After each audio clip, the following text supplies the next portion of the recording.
Hey, this is Dave DeCamp from antiwar.com. This is anti-war news for Tuesday, August 29th, 2023.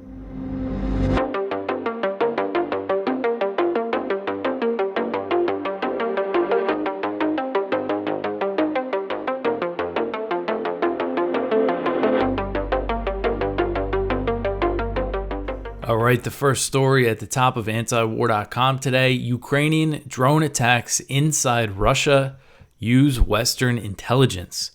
So The Economist reported Sunday that Ukraine's increasing drone attacks inside Russia are carried out using intelligence gathered by Kiev's Western backers. So this report cited sources close to Ukrainian drone developers and Ukrainian military insiders, including a drone coordinator within Ukraine's military intelligence. The report detailed the planning that goes into the drone attacks, which involves gathering intelligence on Russian air defenses. So I'll read this excerpt from the report. It reads, quote, "Operators launch in the early morning when defenders' concentration might be elapsing and use an order of attack designed to keep air defenses busy. They gather intelligence, often from Western partners, about radars, electronic warfare, and air defense assets," end quote. So since Ukraine has stepped up its drone attacks inside Russia, and they've increased them pretty significantly just in the past month, so since then, Biden administration officials have insisted that the U.S. does not encourage or enable the operations. But this report contradicts that claim, as, if they're getting intelligence from their Western partners, that more than likely means the U.S., as the U.S., is leading this whole proxy war, and they do have the more, sophisticated intelligence, when it comes to satellites and things like that. So this isn't really a surprise, but of course, there's always the concern about these types of attacks escalating, even though the U.S. isn't concerned so much about that anymore. And the U.S. is expecting Ukrainian drone attacks on Russia to increase even more than they have. If you remember the story I went over yesterday by the David Ignatius column from Sunday, he said that there was a flurry of 42 drones that attacked Crimea on Friday. 42, which is a pretty big attack. And he said that is a foretaste of what's ahead based on conversations he had with U.S. officials. So here we have a report saying Ukraine's using Western intelligence for this, and U.S. officials saying that they know more attacks are coming. It certainly implicates that the U.S. and its allies, and its NATO allies are involved at some level in these Ukrainian attacks inside Russia. And what's interesting, the Economist report said that one purpose of the drone attacks is to have a psychological impact on ordinary Russians. So essentially saying that this war, these attacks are purposely targeting civilians. And Ukrainian officials have said publicly, including Ukraine's Air Force spokesman, that the purpose of the attacks, he was discussing the ones in Moscow, which often hit, high-rise buildings, residential buildings, office buildings.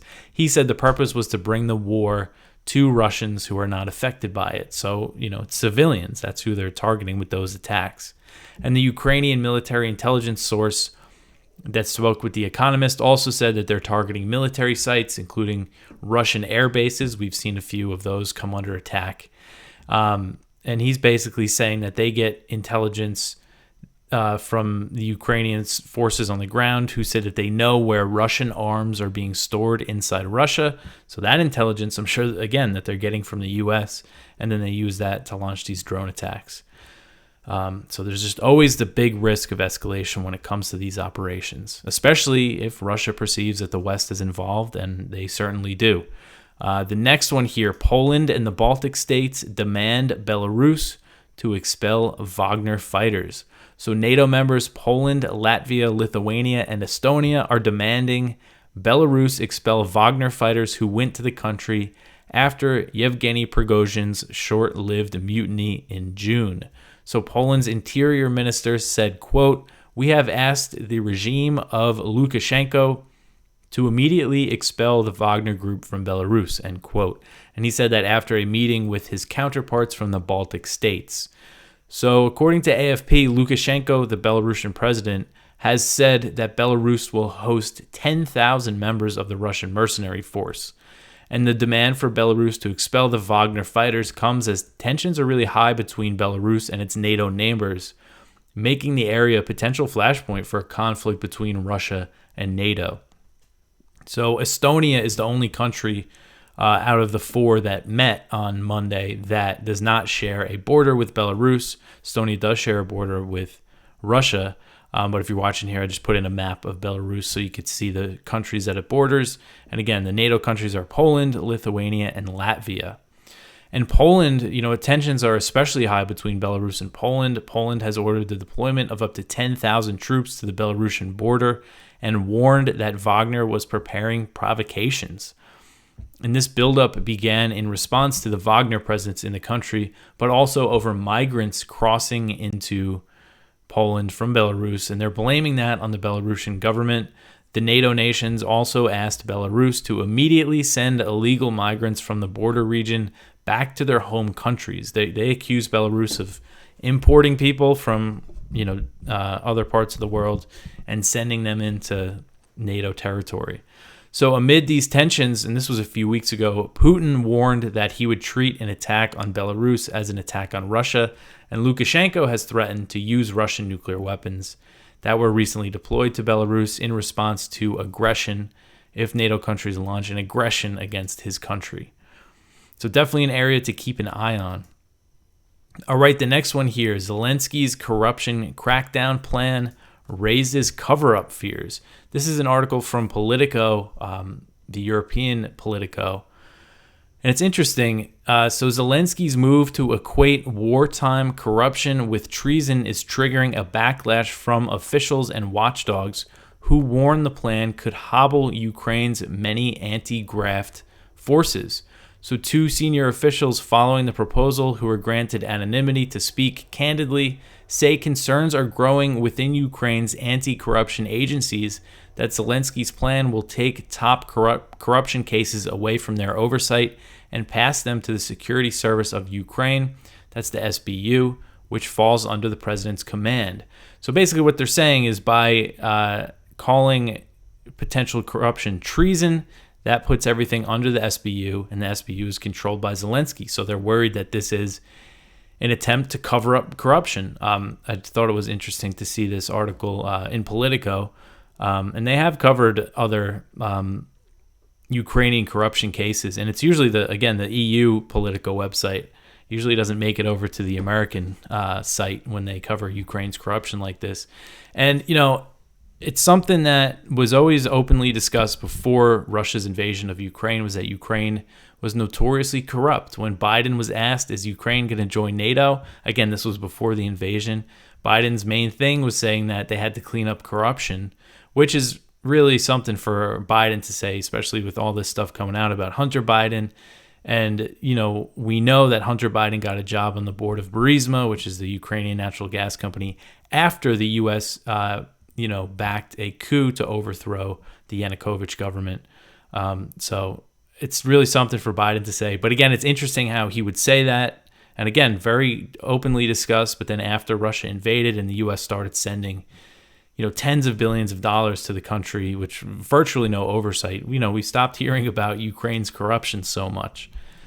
All right, so the next one here, the U.S. to develop drone swarms for war with China. So this article is from Kyle Anzalone over at the Libertarian Institute, and it's a bit concerning. So the Pentagon is developing the ability to launch thousands of drones at a time for use in a future war with China, according to top Pentagon officials.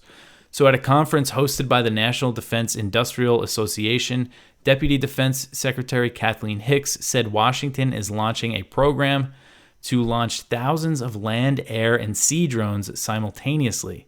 She said, quote, "They can be used consistent with our principles of mission command, where we empower the lowest possible echelons to innovate and succeed in battle," end quote. Admiral John Aquilino, he's the head of U.S. Indo-Pacific Command. He discussed deploying as many as 1,000 drones within 24 hours. And he explained that research for the weapon systems is already underway through DARPA. And, this is definitely concerning because, you see the use of these small, cheap drones. That's what Ukraine is using in its attacks on Russia, that it could develop easily. And, we see them in a lot of conflicts these days. And now you have the U.S. talking about using these types of small, kamikaze drones and just launching thousands of them at a time, a new form of really heavy bombardment. And it just makes you think about how horrific, a war between the U.S. and China, or a direct war between the U.S. and Russia, between two big powers in the modern day, how horrific it could be with all this new technology. And, they're just talking about blanketing the sky basically with these small, cheap drones. So that's what the future holds for us, it looks like. All right, the next one here is another one from Kyle. The U.S. and China to establish a new trade communication channel. So Commerce Secretary Gina Raimondo is in China, and during a visit, and she and her Chinese counterpart agreed to establish new lines of communications to discuss trade policy. She emphasized the channels are aimed at transparency, not normalizing trade relations with Beijing. So it's kind of the talking point you hear from U.S. officials. They're all about talking to China, but it seems like they're not really looking to really cool tensions. They just want to maintain communication channels. So the U.S. and China made a deal to set up the new forums during a meeting between Raimondo and Chinese Commerce Minister Wang Wentao. A U.S. official said the new channels will allow Washington to inform Beijing on how to follow American tariffs and trade restrictions. This official said, quote, "The channels are meant to be a dialogue where we increase transparency and when we are clear about what we are doing. I want to be clear that we are not compromising or negotiating in matters of national security, period," end quote. That was a quote from Raimondo, actually. So she explained that U.S. businesses asked her to create the lines of communication. I think for a lot of American companies that do business in China, there's a lot of all these new restrictions, tariffs, and just a lot of stuff happening that it's confusing, I'm sure, for them. So I think it's always good when talks are always good, but again, it seems to be for the Biden administration, it's not really about easing tensions with China. It's just about being able to talk through them. How they call it, managing competition. All right. The next one here, Israeli airstrikes put Aleppo airport out of service. So Israeli airstrikes on Syria targeted the Aleppo airport early Monday morning, knocking it out of service. A military source told Syria's news agency, quote, "At about 4:30 a.m. on Monday, the Israeli enemy carried out an aerial attack of aggression from the direction of the Mediterranean Sea, west of Latakia, targeting Aleppo airport," end quote. So no casualties were reported in the attack, but the source said that it caused material damage to the airport runway, putting it out of service. The strike marks the fifth time since September 2022 that Israeli airstrikes shut down the Aleppo airport, and the fourth time this year. So Aleppo was devastated by the earthquake that hit Turkey and Syria on February 6th, and the city's airport became a vital channel for aid. But that didn't stop the Israeli airstrikes. They put the Aleppo airport out of commission twice in March, and the UN said that cut off aid deliveries. And they did it again in May, and now again. And this is something that Israel really started targeting Syria's airports toward the end of last year. They also hit the Damascus International Airport quite a bit. And so Monday's airstrike marks at least the 23rd time that Israel bombed Syria this year. The last known strike hit targets near Damascus on August 21st, so just about a week before this strike, and that wounded at least one Syrian soldier.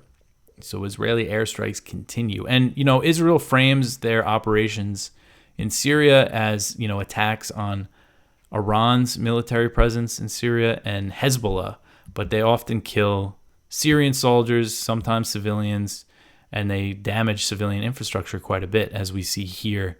And, if they were asked about this, I'm sure they would say that they're targeting weapon shipments. But, with that kind of logic, then that means Israeli airports that import U.S. weapons are legitimate military targets. So it's just not really a road you want to go down, justifying attacks like this. All right. So the next one here is interesting. The U.S. opposes disclosure of Libya-Israel meeting, saying that it kills normalization efforts. So this article is from Middle East Eye. And so there was a meeting between Israel's foreign minister and Libya's foreign minister, and the Libyan foreign minister was fired over it. And it's interesting, and apparently the U.S. was behind the meeting because they're pushing for more normalization. So the United States complained to the Israeli government this weekend about Foreign Minister Eli Cohen's decision to publicly reveal a secret meeting with his Libyan counterpart. And this is based on a report from Axios. So Libyan Foreign Minister Najila al-Mangoush met with Israel's Cohen in Italy last week, despite the two countries not having formal relations. Cohen boasted in a statement about the great potential for the two countries to cooperate. So since then, again, Libya's foreign minister was removed, and there's been protests in Libya. They're not happy about it. One U.S. official told Axios that the Biden administration was surprised when Cohen revealed the meeting, saying that Washington's understanding was that it was meant to be kept secret. And this is something that's pretty normal. Israeli officials secretly meeting with Arab countries that they don't have normal relations with. But again, it's making it public that the U.S. is unhappy about. And one thing to point out when we're talking about Libya, this is the U.S. and UN-backed government that they're talking about. I believe it's called the Government of National Accord. And they don't control all of Libya. You have Khalifa Haftar. He's a military general who went back to Libya. He was actually a CIA asset that was living in Virginia for a long time. And after the U.S. took out Gaddafi and in that disastrous intervention, he went back to Libya because I believe he turned on Gaddafi at some point and then fled to the U.S. I forget exactly what his story was, but he was a CIA asset, and he went back, and his army controls a good amount of territory. And then you have, kind of the terrorist groups, and there's been fighting. There was recently a lot of fighting in the capital. It's just been, the country's been locked in war since the, again, disastrous U.S.-NATO intervention in 2011. That is responsible for a lot of the terrorist activity in the Sahel region to the south, in Niger, which borders Libya, and Burkina Faso and Mali, and all these countries where terrorist attacks have spiked since the Libya intervention that really destabilized the whole region. All right. So I'm going to take this moment to mention again that it is our fundraiser at antiwar.com, and right now we have matching funds, which means you can double your impact. Every dollar you give will be matched. So go to antiwar.com/donate to see the different ways that you can support us. And this is how we get by. This is how antiwar.com operates. It's how they've done it since 1995, entirely reader funded. That's how we're able to keep our independence and to continue, giving you this product, this news and viewpoints from our anti-war, non-interventionist view for all these years. I haven't been doing it for that long, but the site's been around for almost 30 years now, which is pretty amazing. So go to antiwar.com/donate, and please help us out with this fundraiser so we could focus on our work. All right. So where were we here? The next one, Iran and Iraq agree to disarm Kurdish militants. So this article is from Connor Freeman over at the Libertarian Institute. And it says that Iran announced it reached an agreement with Iraq to both disarm and relocate exiled Iranian Kurdish armed terrorist groups operating in camps in the autonomous Kurdish region of northern Iraq. So Baghdad must accomplish this task before a mid-September deadline unless Iranian forces will intervene. So Iran blames these Kurdish militant groups in northern Iraq for a lot of the unrest. There was the protests, but there was also attacks on Iranian government forces during those recent protests, and they were bombing Kurdistan. I know they bombed them a few times. And they say, that Israel launches a lot of covert attacks inside Iran, and the Iranians accuse these Kurdish elements of being the ones that carry them out. They're kind of the Israeli assets inside Iran, when they bombed Kurdistan one time at least, they said that they took out a secret Mossad base, Israeli Mossad base. So they made this deal to move them from that area and disarm them, and they gave Baghdad a deadline. So we'll see if that deadline passes and they're still there. We might see more Iranian, bombings in northern Iraq. Okay, so the next one here, Iran summons Swiss envoy over oil stolen by the U.S. So on Monday, Iran's foreign ministry spokesman Nasser Kanani said Tehran summoned a Swiss diplomat over the discharging of a tanker carrying Iranian oil that was seized by the United States. He said that Iran summoned an envoy from the Swiss embassy to express strong objection to the move to Switzerland, which acts as a mediator between the U.S. and Iran. So they tell that to Switzerland, and then Switzerland brings that message to the U.S., which, I'm sure it's not a surprise that Iran is not happy that the U.S. has stolen its oil. Kanani called it a completely unproductive action. He noted how the U.S. was expressing interest in a renewed nuclear deal while also increasing sanctions and seizing Iranian oil shipments. So the tanker Suez Rajan was estimated to be carrying 800,000 barrels of Iranian oil and was forced by the U.S. to sail to Texas instead of China under the pretext of sanctions enforcement. The Suez Rajan transferred the cargo to another tanker, MR Euphrates, which is currently moored in Houston. So the Suez Rajan was stuck off the coast of Galveston for months as American companies were hesitant to unload the cargo due to fears of Iranian reprisals. The U.S. seizure of the Suez Rajan in April provoked the Iranian seizure of 2 tankers in the Persian Gulf. So you have American companies worrying about their cargo or their ships getting seized as a retaliation.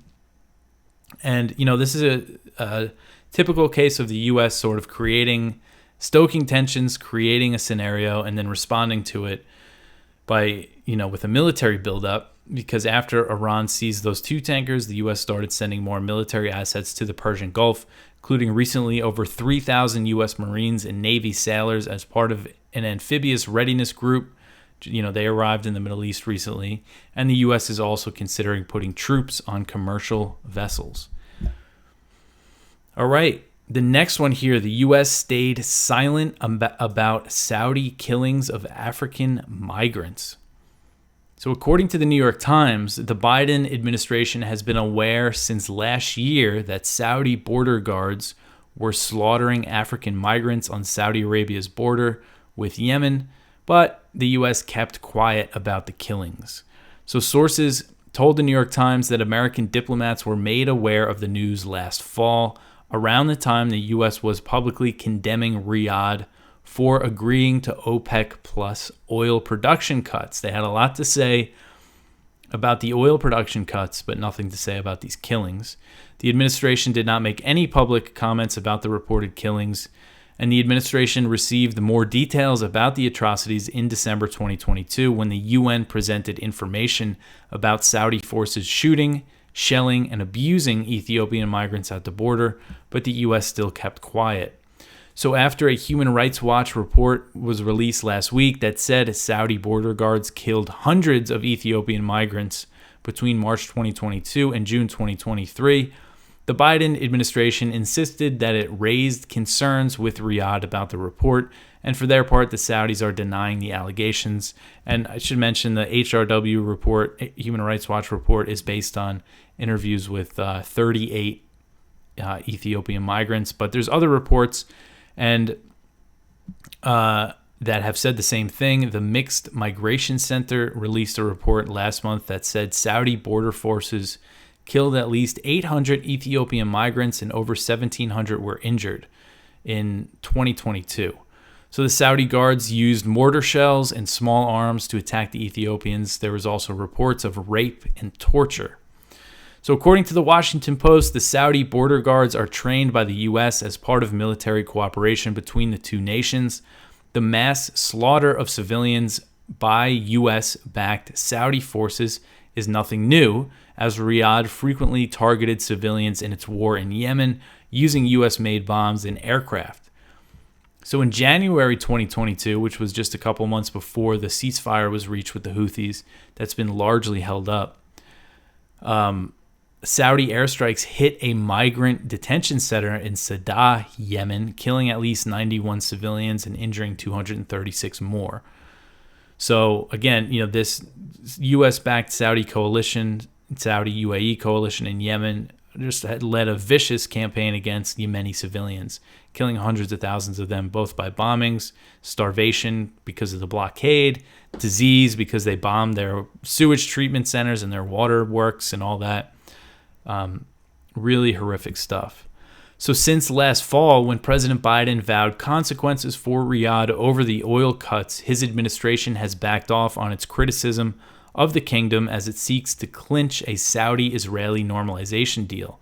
Saudi Arabia is demanding new security guarantees from the United States as a condition for normalization that could go as far as NATO's Article 5, which would mean the U.S. treating attacks on the kingdom as attacks on U.S. territory. So, I mean, there's just so many examples of the U.S., being hypocritical when it accuses Russia of all sorts of things and says that it, stands for the rules-based order. And you just have to wonder, is this what they mean by the rules-based order?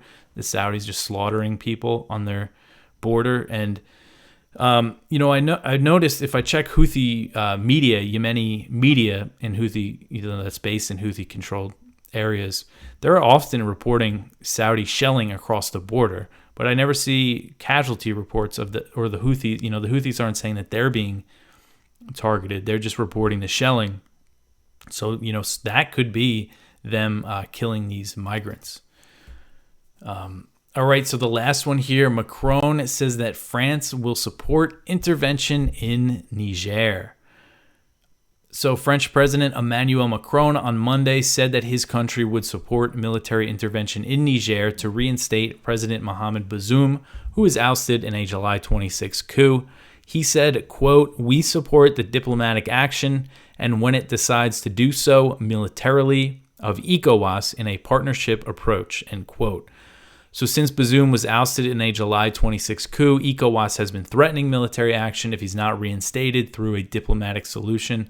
So the junta, which is led by General Abdolrahman Chiani, they've shown no sign that they will release or reinstate Bazoum, and they're preparing for an ECOWAS attack.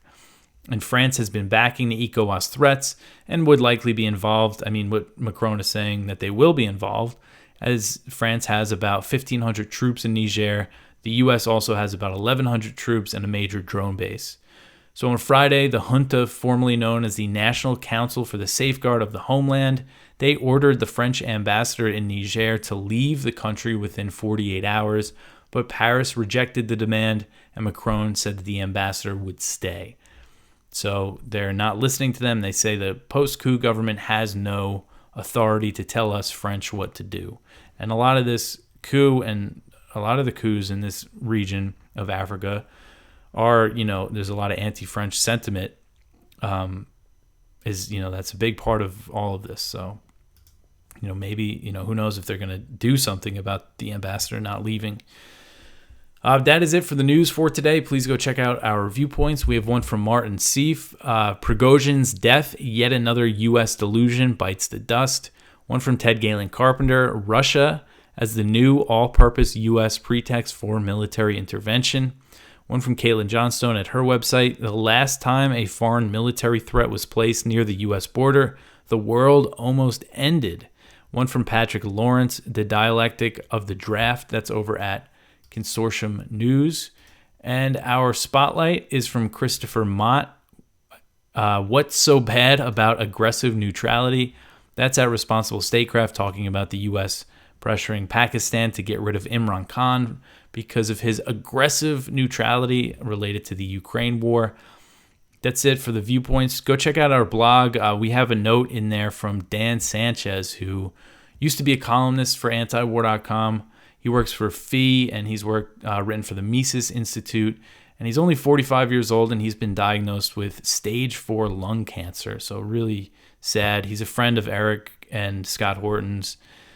So it's a blog post there from him about the news. And if you feel like, if you know him, if you want to support him, there's a link to a Give, Send, Go to help with some of the medical bills. Again, he's really young and he's got 2 young daughters, so it's a really sad situation. But he sounds very upbeat. He says he's going to fight it. So hopefully he pulls through. Another thing I want to mention is the Ron Paul Institute event is going to be this weekend in Washington, D.C., or right outside of Washington, D.C. That's something I know a lot of you would really enjoy. It's a great event that I went to last year. Unfortunately, I can't go because we have a baby coming. But I think listeners of the show, I should kind of, push their conferences more, because they do it a few times a year. I think they do 2 in Texas now, so they do 3 conferences a year. I think anybody that listens to this show would enjoy them, and it's always good to go do things in person. But anyway, that is it. Again, please help us with our fundraiser, antiwar.com/donate. If you can't do that, just share the show around, comment, like, subscribe. All that stuff helps. I'll be back tomorrow with some more news. Thanks for listening.